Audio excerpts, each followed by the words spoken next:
Bonjour à tous et bienvenue sur ma nouvelle vidéo. Alzheimer, un combat ne se gagne jamais seul, donc n'hésitez pas à rejoindre et à partager cette chaîne YouTube. À travers cette nouvelle vidéo, je vais vous parler de IADLS. Alors, je ne sais pas si vous connaissez, ça nous permet d'évaluer, donc c'est un outil d'évaluation de l'autonomie aux activités instrumentales de la vie quotidienne. Ce qui nous permet justement de pouvoir anticiper certains diagnostics et de se dire qu'effectivement, il y a des personnes ils entrent dans un circuit, dans un cycle qui peuvent entraîner certaines démences. Et très souvent, et j'allais dire malheureusement, quand on amène un certain diagnostic, on a vu les stades dans une vidéo précédente, malheureusement, le stade est souvent très avancé, puisqu'on va avoir un diagnostic, souvent on sera sur un stade 3 ou un stade 4, et des fois un stade 5. Donc effectivement, la pathologie est déjà bien ancrée, bien installée, bien évaluée, bien avancée, et la prise en charge est des fois beaucoup plus difficile. Et le but, à travers certains outils, c'est de pouvoir anticiper certaines actions et de pouvoir se dire qu'aujourd'hui, il faut qu'on en ait cette information, c'est que la maladie d'Alzheimer n'est pas uniquement une maladie du vieillissement. Aujourd'hui, on a énormément, on a plus de 35 000, et je crois même que les chiffres sont en perpétuelle évolution, j'ai entendu dire entre 40 et 45 000 personnes aujourd'hui qui sont atteintes de maladie Alzheimer précoce, c'est-à-dire qu'elles ont moins aujourd'hui de 65 ans. La plus jeune personne que j'ai pu entendre et qui fait le sujet aujourd'hui d'une expertise beaucoup plus approfondie vit aux États-Unis, elle a 25 ans. Et moi, personnellement, en tant que soignante, je me suis occupée d'un monsieur qui avait 40 ans. Donc vous voyez, aujourd'hui, la maladie d'Alzheimer n'est pas uniquement une pathologie vieillissante, elle fait partie aujourd'hui de notre quotidien et on doit être en capacité de pouvoir analyser les choses, les observer, anticiper et surtout prévenir. Et pour prévenir ce type d'information, il faut connaître. Et moi, je suis pour la prévention. Alors, je vais vous parler donc de cet outil qui s'appelle le IADL.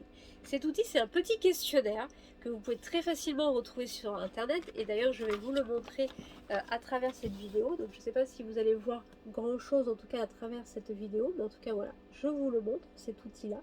Cet outil-là permet de répondre à certaines questions et qui permettent d'avoir un degré sur l'évaluation de la personne et surtout sur son autonomie. Est-ce que la personne est en capacité de pouvoir téléphoner?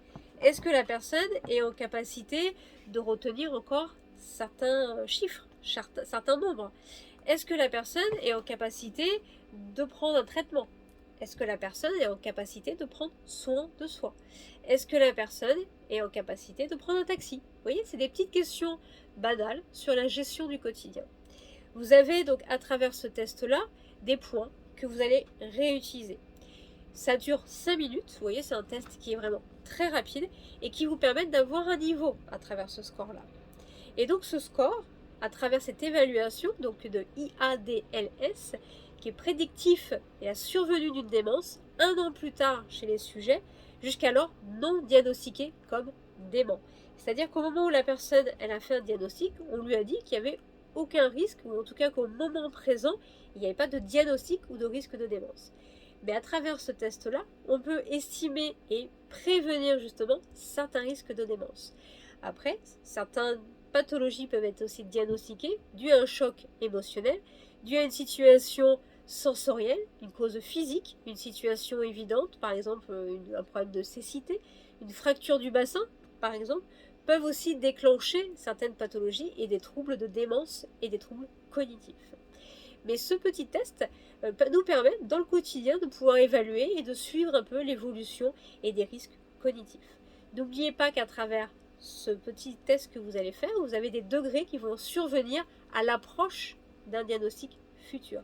Donc ce qui nous permet, nous, en tant qu'aidants, qu'on soit aidant familial ou professionnel, de pouvoir avoir un suivi et de se dire, ah bah attention, peut-être qu'on va rentrer dans un risque de démence.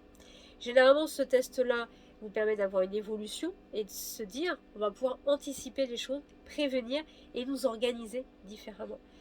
À 80% des personnes qui ont un suivi avec ce test et cette évolution-là, va avoir un diagnostic de démence, au moins dans l'année qui va suivre. Donc ça nous permet, nous, d'anticiper les choses et de pouvoir les prévenir. Donc je vous redonne le test et je vous le mettrai bien évidemment le lien en dessous de cette petite vidéo. Ça s'appelle IADL, c'est un test de Latton, bien évidemment c'est un scientifique qui a mis ça en place, qui vous permet de le faire régulièrement, qui vous permet d'anticiper et d'avoir un suivi sur votre proche ou sur un patient, si vous avez des doutes, sur un suivi de démence. Je vous souhaite donc une très bonne journée, j'espère que cette vidéo aura été intéressante. N'oubliez pas de la partager et de venir nous rejoindre sur la page Facebook Alzheimer, un combat ne se gagne jamais seul, ou sur notre chaîne YouTube. À très bientôt!